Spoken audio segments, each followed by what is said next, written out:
ঢাকা বিশ্ববিদ্যালয়ের কেন্দ্রীয় ছাত্র সংসদ ডাকসু নির্বাচনে 509টি মনোনয়নপত্রের মধ্যে প্রাথমিক বাছাইয়ে 462টি বৈধ এবং 47টি মনোনয়নপত্র ত্রুটিপূর্ণ বলে জানিয়েছেন chief returning officer Jasim Uddin. সন্ধ্যায় বিশ্ববিদ্যালয়ের সিনেট ভবনে সংবাদ সম্মেলনে কথা বলেন তিনি। এবারের ডাকসু নির্বাচনে ভিপি পদে 48, জিএস পদে 19 এবং এজিএস পদে প্রতিদ্বন্দ্বিতা করবেন 28 জন প্রার্থী।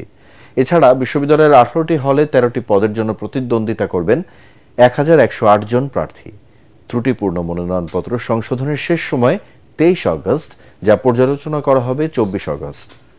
মোট 462 জন ছাত্রছাত্রী ঢাকা বিশ্ববিদ্যালয়ের কেন্দ্রীয় ছাত্র সংসদ নির্বাচনের বিভিন্ন পদে প্রতিদ্বন্দ্বিতা করার জন্য মনোনয়নপত্র বৈধ প্রার্থী হিসাবে প্রাথমিকভাবে আমরা সিদ্ধান্ত দিয়েছি।